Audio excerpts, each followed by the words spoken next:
is that our tier 3 analyst is going to deliver this presentation with me. So today we are going to talk about hunting for Active Directory certificate services abuse. We're going to cover this stuff, or rather we were going to cover the stuff that was in the wild for the past 18 months or so. And then we realized that we couldn't really cover it all. That's why we decided to focus exclusively on the certification service. I'm gonna skip the biography slide. Let me remind you what this certification service is.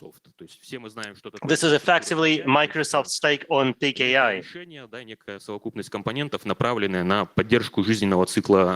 So it's effectively, a combination of services designed to support the life cycle of certificates. It's actually called Microsoft Certification Services, to use Microsoft name for it. So Microsoft CA is switched off by default. And we know from practice in numerous corporate infrastructures, it can actually be found, administrators will be using it for, say, issuance of SL certificates, for user authentication, VPNs and stuff. So although it's not a default element of a domain configuration, you will be able to see it a lot. It's actually a pretty sophisticated component. In terms of configuration, this is close to hell. I mean, if you're serious about configuring it properly. So it's a comprehensive system. It covers lots and lots of parameters. And if you fumble the configuration, your domain will be very easy to compromise. Take it as an axiom. If you have a Microsoft CA in your domain and it contains misconfigs, this is effectively a shortcut to your domain being owned. So if it's a certification center, obviously certificates should be the main entity there. And what's wrong about them and how can they lead to a domain being compromised? Okay, let's discuss how can actually use Microsoft certification certificates. Well, obviously, it can be presented instead of a password by a user, which means that you can actually, take it and go through certification of domain. And secondly, if you have a particular certificate, you can actually issue certificates for other users. Thirdly, and less obviously, when you have a certificate, you can actually take an NT hash of a particular user out of it and then use this hash to be authenticated at resources requiring, NTLM certificate authentication. And you can also use it to issue, say, VPN certificates, but this vector we're not going to cover in our presentation. So how can you get a certificate as an attacker? Well, first, you can have it issued legitimately from a CA, for example, or alternatively, it can be stolen. For example, a certificate issued to another user may be hijacked, or, it can be spoofed. So everybody knows about the golden ticket attack, I assume. So effectively, you can issue Kerberos with tickets for pretty much any user. So there is a similar golden certificate type of attack. So with this certificate, it should be able to issue certificates for any user regardless of domain settings.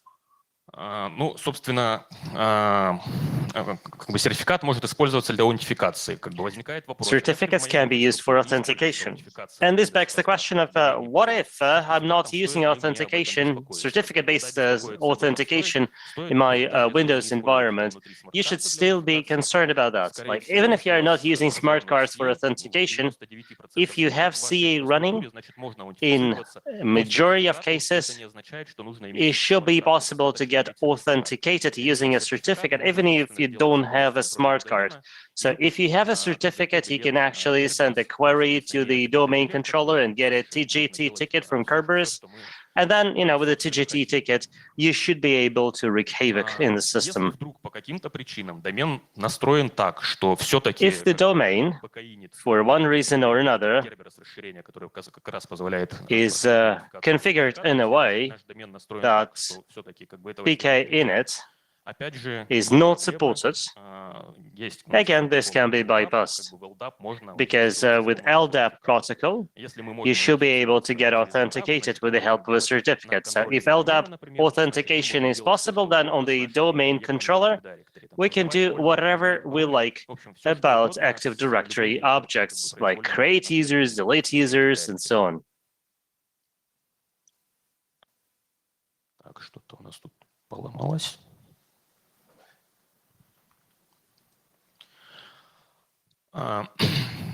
Теперь, собственно, к ресерчу, который был опубликован специалистами. Let's turn to research now, the one that was published by SpectreOps in summer 2021. Research, который называется Certificate Pre-Owned, где, собственно, разобрали все. So they called it Certificate Pre-Owned, and so there they talked about all the typical misconfigs in the Microsoft solution, and they also talked about vectors of abuse, so to speak.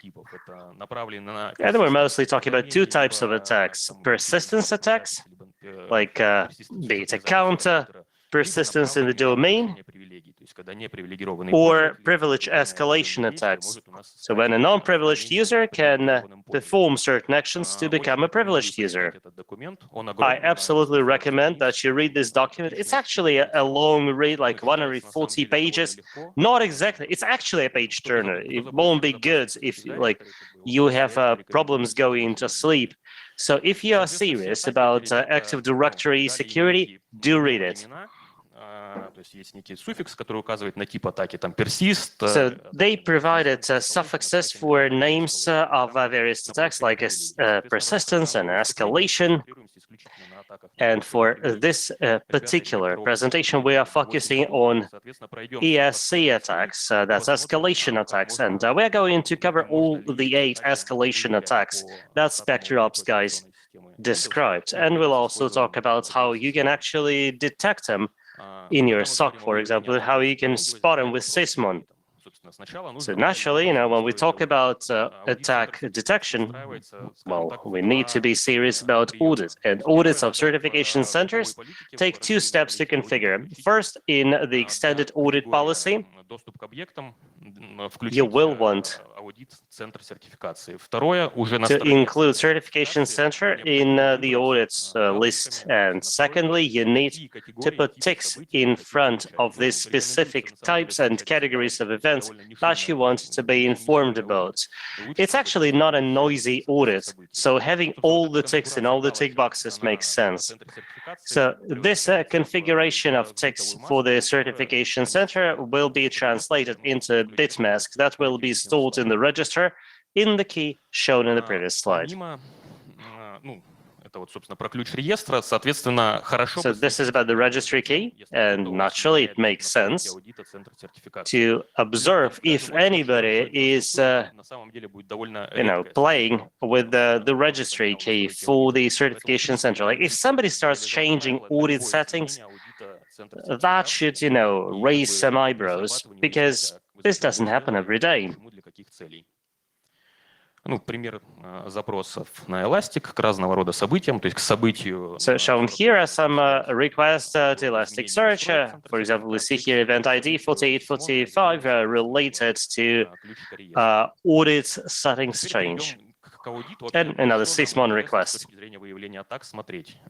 So what is it that we're interested in spotting in terms of attack detection? So the process of certification is like this. The user will send a request for issuance of this or that certificate pursuant to a particular template. It would be nice to actually see the event related to this request. And this request will be automatically approved by the certification center or manually approved, and it will go back. The certificate will go back to the user. So again, this approval event would be great to monitor, just like changes in the settings related to the security of the system. шаблонов сертификатов. I'm talking about the settings for templates, certification templates, as well as certification center as such. Ограничение сертификата, как бы права доступа. Certificate template actually describes access rights to the certificate and its constraints. So it effectively talks about who can actually request it, who can grant it, and who can edit it. Now let's start with the template monitoring. Ideally, we would like to see all the facts related to template creation and template modification. Unfortunately, it is impossible to do it in the runtime. In real time, in other words, you will not be able to be notified of that. However, there is a bypass. There is an event 4898, which will be generated at the moment when the certification center is actually reading certificate template in its memory. By default, it happens in two cases. One is when this certificate is first requested pursuant to the template, which means it will only happen once. And second one is when it's requested for the first time after the certificate has been changed. So this event will actually contain a lot of useful information for discovering misconfigured templates that could be abused by attackers. We can actually increase the frequency of such events if we play with the configurations. There is a flag there, an edit flag in the bit mask. So we can add another bit there that will effectively make 4898 events be generated every time a certificate template is triggered, or at least after every start of the certification center. And will be done, like the counter will be separate for different certificate templates. So this time you will be getting more of these notifications. For example, every time the service is restarted. Now there are two events related to issuing of certificates 4886 and 87. Now, the developers who designed these events need spanking, really, because these events are really non-informative. For example, they do not contain the name of the certificate template. They do not indicate the user who requested the certificate. Like for detection, these events are pretty much useless. The only thing you get to know is that somebody requested a certificate and we don't even know which template it is. And yes, we also know that this certificate has been issued. But that's weird, isn't it? Given that in the database of the certification center, you should be able to find loads of information, including the process name, the name of the process that actually initiated certificate issuance. And, if it was, for example, requested through the web interface, then we'll also be able to find the user ID there. Why Microsoft didn't, expose it as event information is beyond me. And there will also be a notification, set of notifications 82, 90, and 81 related to configuration changes. So when, for example, there is a change in access rights to a particular template, you would certainly want to learn about that. Unfortunately, we have a 4892 event for that. So first type of attack, ESC01. It's obviously not a PT term, but rather escalation one.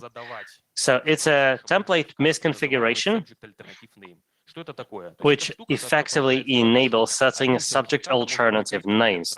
This way, you can actually use the same certificate for several domains simultaneously, simply by showing, subject alternative names for them.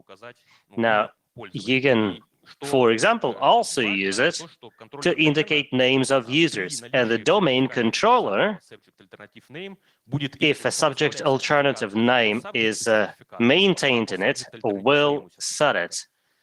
will be driven more by the alternative name than the regular name. So, if you allow users to indicate alternative subject name or SAN, well, you should be able then to indicate any username that's maintained in the domain. Well, then you should be able to get authenticated as that user. You know, it's an elegant and pretty simple attack, isn't it? And practice shows that such templates can be found in most infrastructures, and very few people actually think about the risks it entails. It effectively means that pretty much any user can be authenticated on the system as, domain admin or whatever. So we won't be able to detect an event like this, but we can be driven by 98 event to detect existence of such vulnerable templates. So the rule we propose is that you actually develop a script that will look for templates like this, where you can actually indicate alternative subject alternative name that will not even require approval. So this is an example of an elastic request that will actually identify such templates abusable with ESC1 vector. Escalation 2. That's another misconfiguration of certificate template, but it's a different one. Here in the template, there is this thing called EKU, extended key usage. It's an attribute which drives how you can use certificate for authentication or for signing code. An ESC2 vuln is effectively that if you have a certificate template which is available to users without approval by any managers, and if it actually carries EKU, which is either empty or any purpose, well, this means that this certificate can be used for any purposes whatsoever, not just for code signing or authentication. The most interesting vector here is that you can actually use it to request certificates in the name of another user, which is like ESC3. So, for example, you can do it in the name of, say, enrollment agent. So a certificate which has any purpose in the EKU field can be used like this. So this way, you can obviously impersonate any other domain user. Detection is very similar here.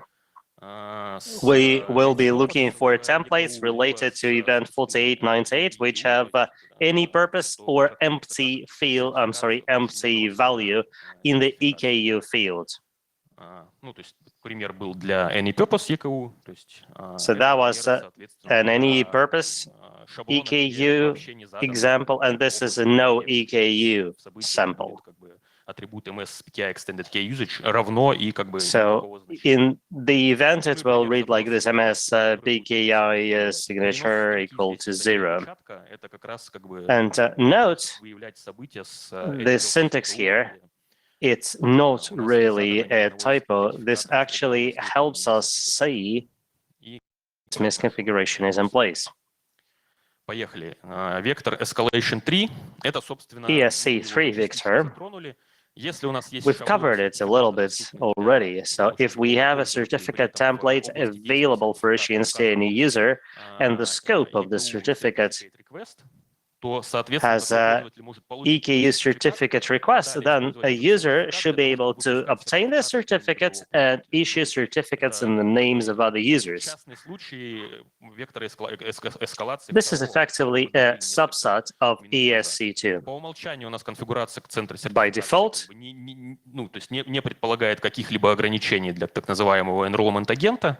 there are no limitations in the certification center for enrollment agents.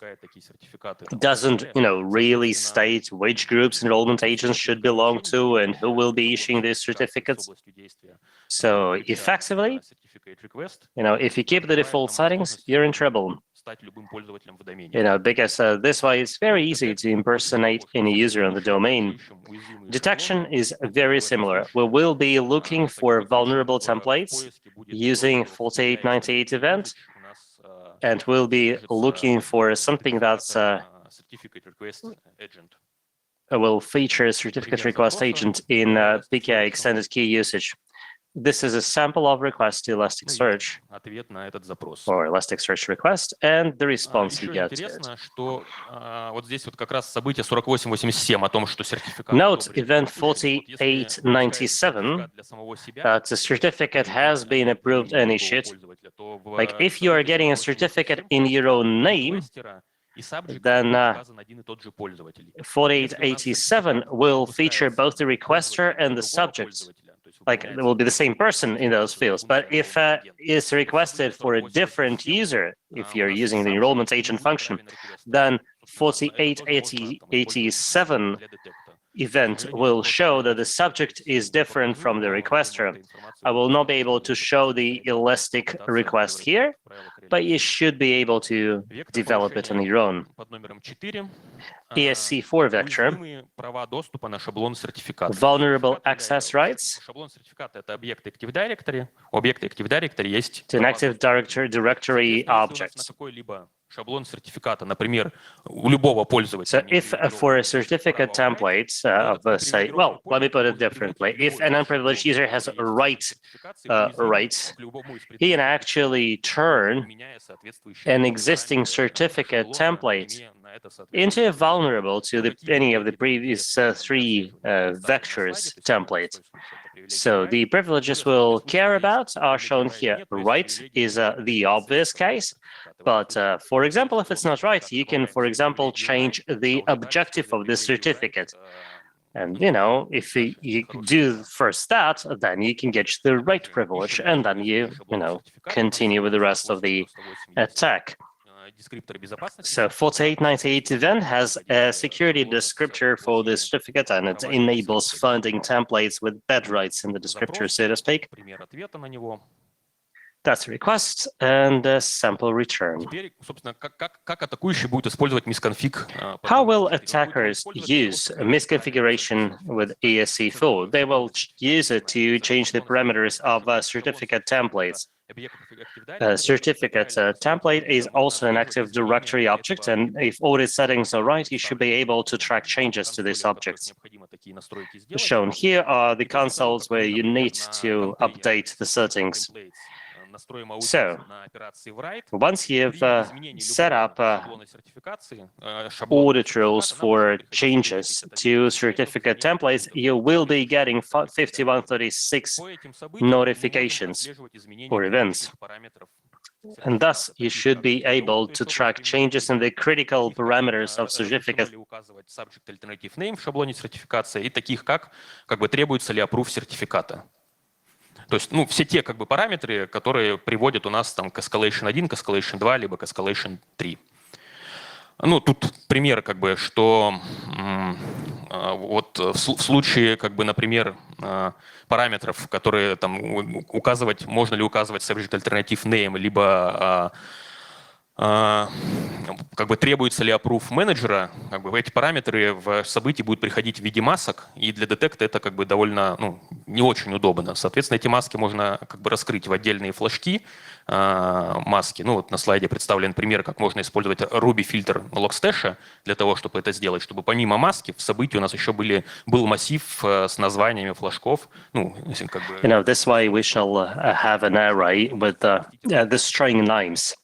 And this way it will be easier for us to change the correlation rules. And besides the 5136 event, there will also be event 4899. I'm sorry, I'm slightly confused here. It must be a mistake. Let's skip this slide. I'm sorry about that. Now, detection. So we will be monitoring changes to the critical parameters of the certificate template. The first one is the flag that allows you to indicate subject alternative name.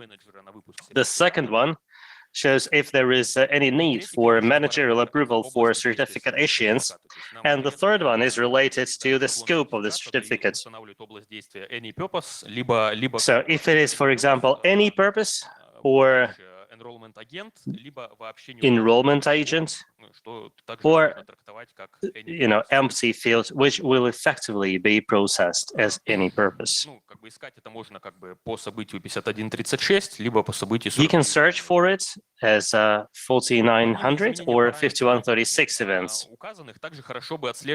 Well, besides changes in the parameters I mentioned, you can also be looking for changes in the security descriptor. When the security descriptor is changed, event 5136 will also be triggered, and also the certification center will generate event 4900 the first time the certificates, the new certificate template is requested. So the logic here is very similar to 4899 event. We are interested in this event where in security descriptor in as a DDL string, there will be, misconfigured access rights, which will make such an attack possible. Next vector, ESC5. And this one also talks about unsafe access rights effectively, but this time it's related to containers in Active Directory, particularly those related to PKR architecture.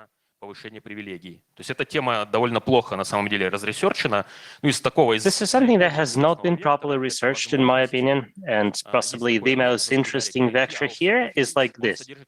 So there is an object called anti-auth certificates, which contains entry for CAs, whose certificates can be used for authentication on the domain. If the attacker can change attribute certificates there, they should be able to, bring their own certificates there and then issue certificates to users and, well, use them on the domain. It's a pretty robust way of ensuring persistence, and few people probably will understand how to spot it. Like, you can reset passwords for users all the time, every quarter or whatever, but the attacker will continue having access to the domain. 5136 event should help you in detection. In fact, you would want to track all changes to such an object. In any case, they don't happen often. That's why there will be little noise. Samples of request and return. So NTO certificates, there are other objects here. Next one is escalation 6, and let me hand it over here.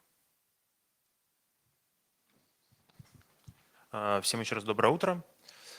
Продолжим со следующего вектора. Good morning. Атака заключается в том, что на центре сертификации может быть установлен ESC6 attack is such that a flag can be set up called EDTF, attributed subject alt name 2, which will make sure that, you can actually establish subject alternative name, even if, send flag initially was not maintained at all. And this is indeed very, very dangerous. Даже неуязвимых шаблонов к вектору escalation 1, а в целом суть та же самая. I mean, you can actually do it even if the template is not vulnerable to escalation 1. Здесь проблема есть в том, что данная техника The problem here не отражается в событиях. Is that this technique will not generate any events.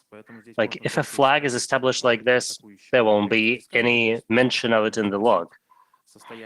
However, when an attacker does a discovery, starts looking for the state of these options, and this is something that can be found in the mask in the registry, this could be spotted. Next escalation vector is around vulnerable certificate authority access control. So the certificate certification agency таким образом приведя к тому, что непривилегированные may have settings that will make it vulnerable so that an unprivileged user will get expanded rights. Managed CA and managed certificates are the ones we care about. Managed CA option effectively enables the user to configure the certification agency, and you can effectively set all sorts of options here, but the easiest thing to do is to set this flag for subject alternative name 2 for a certification agency, and then, restart it remotely if you have the rights for managed CA. After that, you should be able to do escalation 6 attack. If the attacker gets access to an account that has those rights, he will be able to, effectively exploit the servers. As regards to managed template, a user with those rights will be able to request new certificate templates. So managed certificates privilege is something that effectively allows you to approve new template issuance.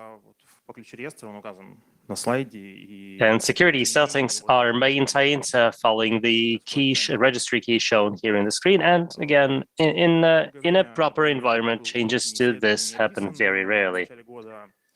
At the start of the year, this vector was thoroughly studied by people who actually published 2 articles on the subject. Links are here. And they also published a modification of utility certified, which is sort of an update on what SpectraOps did. And this utility has several features which effectively enabled you to, say, set subject alternative name 2 and restart the servers, thus effectively making the CA vulnerable to escalation 6. So they effectively weaponized it. And there were also some additional options there, like you can indicate the path to CDP or list of CRLs. Чтобы его получить, его можно указать на файловый шарик, к нему пойдет центр сертификации, там домен-контроллер, много кто. So that the domain controller and CA would effectively follow this path, spoofed as it is. So you can set it as certitil, but that would actually require privileged access. So it's not used that often, but if you have managed CA, then you can use utility certified from BlackRUSEC. For detection purposes, we propose that you track event 4891, which relates to changes in CA settings. And the value you should be able to find there will be, the bit mask again. The bit mask can also be explored here if you do this. And then, you can actually transform it into human readable text. The first request here is, request for edit flags through 4891. The second one is through Sysmon, through the registry, so it's trackable through Sysmon. Maintaining these options, they will be seen in the registry key, and they will also be delivered with the 4882 event.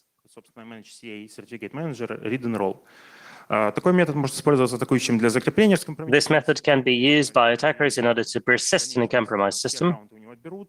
And going forward, if all accounts are taken away from the attacker and all passwords are reset, they will still be able to get hold of an account and misconfigure the CA and again mount all the attacks we've been talking about. So it can be monitored if you look for event 4882, and shown here is an example of a request for extended rights in public groups. But in fact, you may want to track all changes in 4882 because they don't happen often. Next slide. shows a particular security descriptor, and with Sysmon you should be able to track changes. One of the most interesting vectors is ESE8 NTLM relay to the endpoints, HTTP endpoints. So at the certification center, several additional options can be configured so that web services are in fact used by users to request certificates as opposed to CLI. By default, the HTTP protocol will be used, and NTLM is used for authentication. There have been lots of attacks lately against NTLM relay. So it could be domain controller or some other workstation. So we can actually, direct it to the certification center, and then we will request pretty much any certificate template. So in the web enrollment service, when you do it manually, there are no templates for machine-level accounts because we don't really expect them, to use web services and NTLM relay to request certificates because they use auto-enrollment. So you can effectively generate a CSR signing request, send a random name, and it will probably work. And if we check out the access log for events, we'll see that when NTL mod authentication, it will show, for example, DC $, which is obviously a machine name. So this should be red flagged.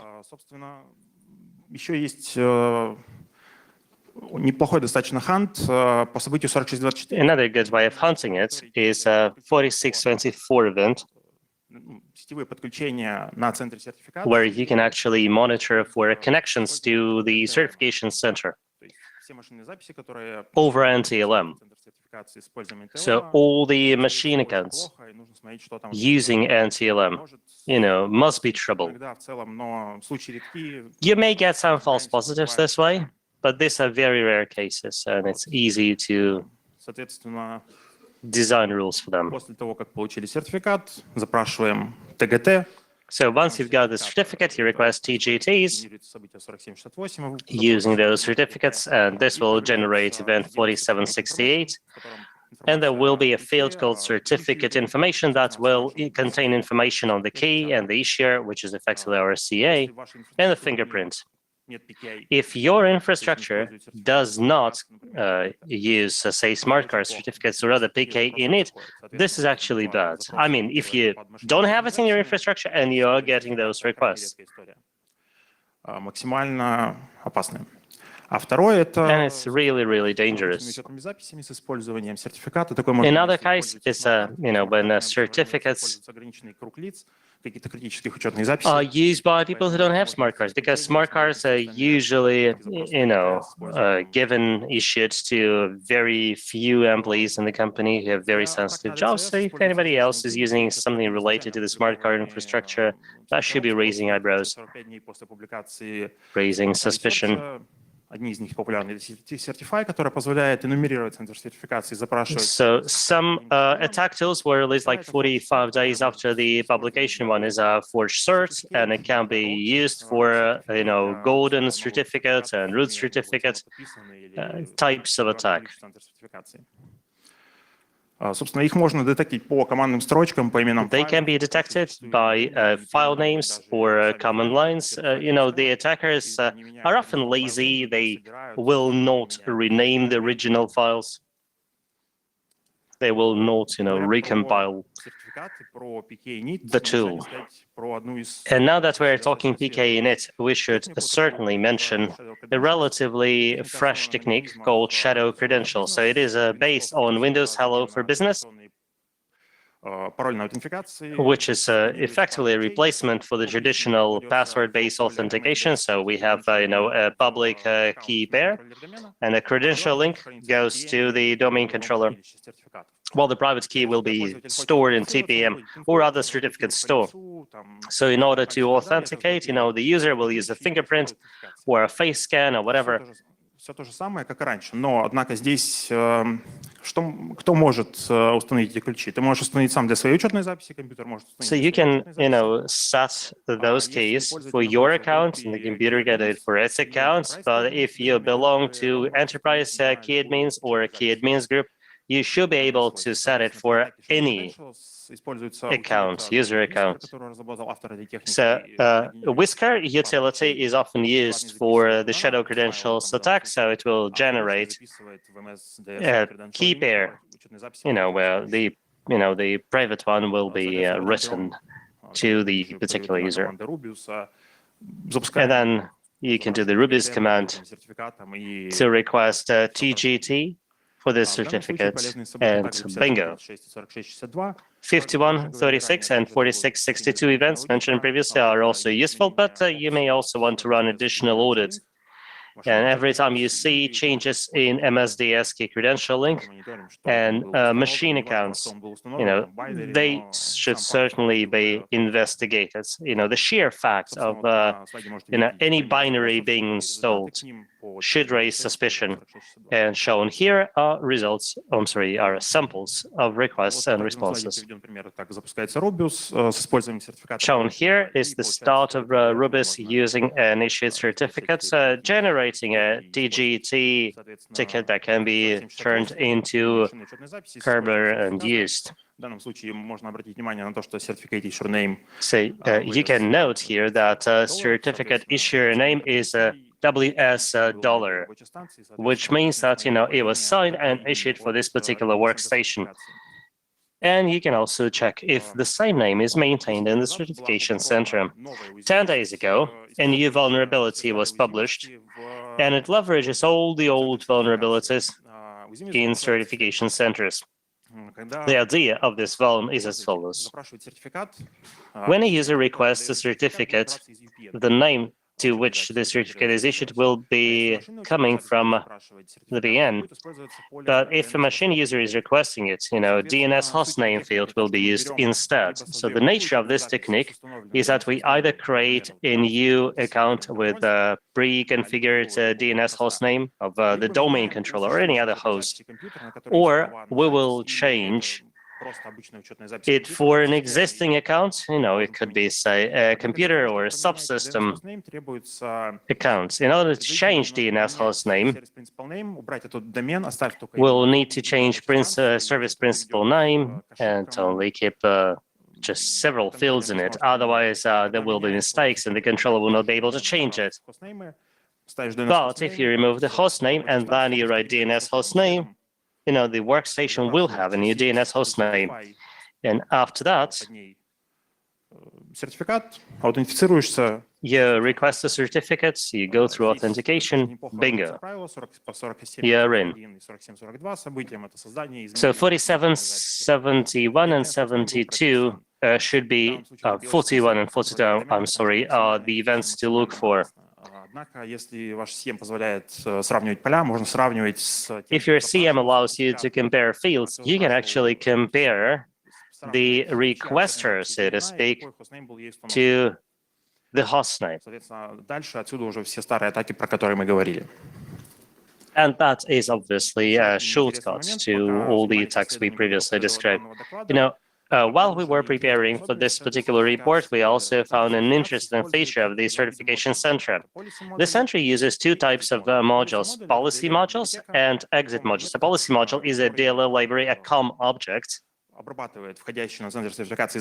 which processes incoming requests and checks them for compliance with policies, can change them and modify them, and can, for example, suspend issuing a certificate and ask the request managers to come in, regardless of whatever the template says. And the exit module is also a COM object, a DLL library. сертификат какой-то выпущен был. that will take the control over when a certificate has been issued, for example, or when a serial list has been published. So after a particular trigger, Собственно, если зайти в настройки центра сертификации и зайти в and in the settings of Certification Center, you will find exit modules and policy modules. There will be an interesting button there called Add, so you can actually recompile or add a new module, and you can actually upload it with the regex VRT32, and then it will be available for choosing. Well, the problem is that you can only have a single policy module in the certification center. So if you choose your own and you delete the default module, it probably will stop working, but you can have as many exit modules as you want, and you should not really switch off the default module because it's responsible for CRL publication as well as writing public keys of certificates to AD. This slide shows information on exit modules that was, compiled and written to the memory. This slide shows excerpts from the registry. So this is the exit module in the configuration of CA. So you can find its CL seed by its name, and then you can find the related library. The path can be local or UNC. So, for example, the attacker may be attacking, say, from a file share. So this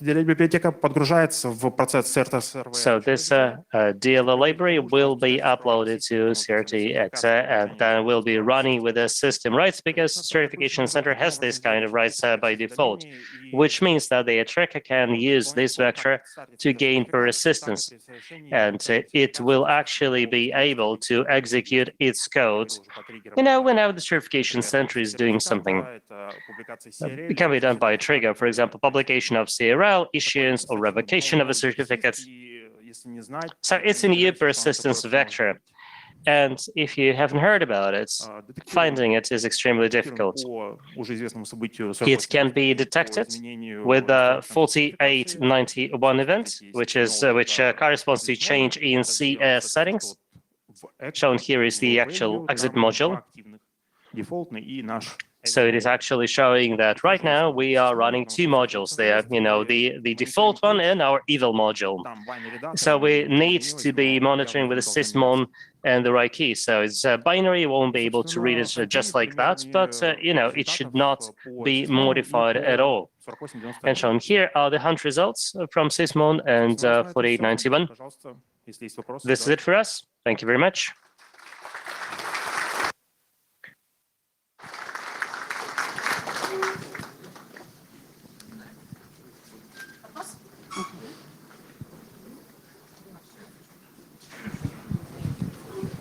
Спасибо за доклад. Очень интересно на самом деле было. Thank you very much for this presentation. It was so interesting indeed. Техники для повышения привилегий сводятся. Am I right to think that all privilege escalation techniques то есть захарденить его, там порезать права и так далее. should tell us that it's best for us to harden certification center and find and remove vulnerable templates, and then monitor for changes in rights and access? Absolutely, you should start by auditing what you have there, and actually SpectreOps has even published very helpfully a bunch of scripts for that. So from the monitoring perspective, we will only be looking for changes. Yes, changes in ACL, changes in settings, and monitoring for emergence of new templates.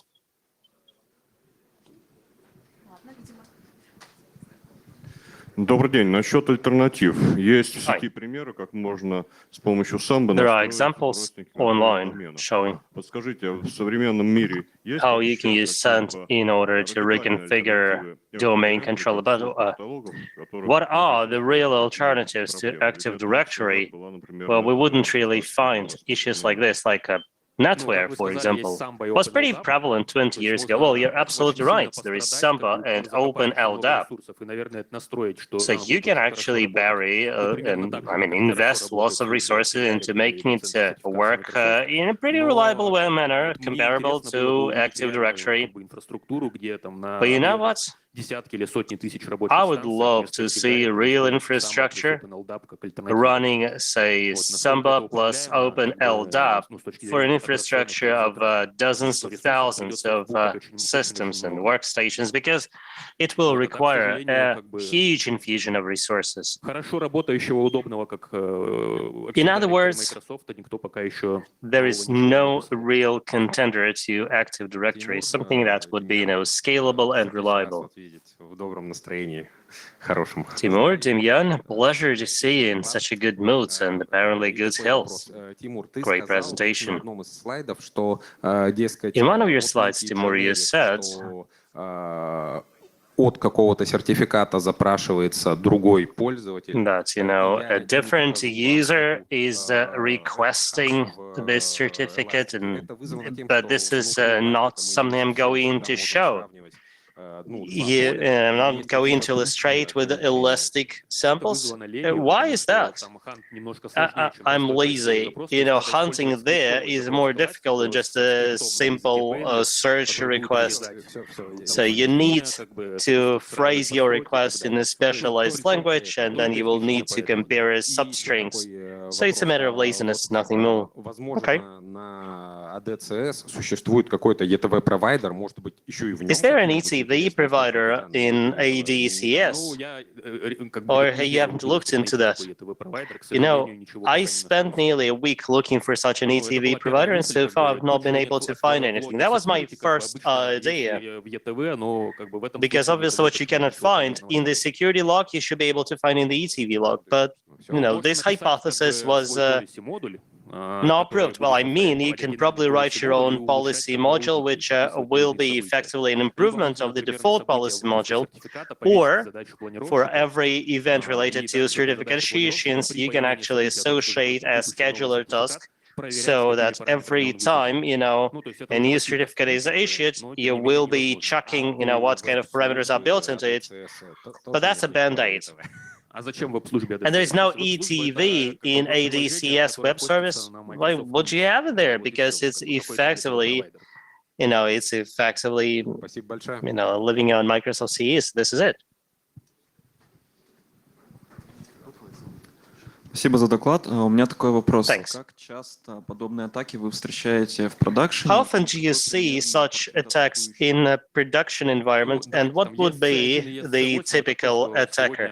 ESC 1 and 8 is the stuff that all pen testers will try, whatever the infrastructure, and it's pretty much guaranteed to work. After SpectreOps published it and released the utility, I've been talking a lot to people who do security analysis. They love those vectors because, they're pretty much guaranteed to work.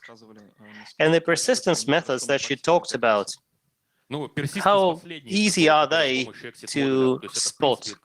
Well, the last one that relies on this exit module, well, I don't think anybody has talked about it before, so few people may be using it now. Well, it's easy to detect that a new exit module has been, created, and this is a legit event once every 5 years. So if you see that this registry key is changed, well, you should be able to react to that. And as regards golden certificates and related stuff, it will be more difficult. We will have serious issues if, the private key for the certification center is stolen or leaked or hijacked, hacked, or if we're not using TPM and everything is stored in a storage on the host, and the private key was extracted, and then we will get all the certificates that we want. Detecting this stuff is nearly impossible. It will be better to thwart the attack at the stage of stealing the key. If the key has been stolen, so there are very few ways of defending against it further. So, for example, if the attacker has issued themselves a key with a spoofed cert, it's very difficult to spot it, like unless you actually have the IDs of all the certificates maintained in your CM system and compare it to event 4896. That's the only thing I can think of at the moment. Спасибо большое.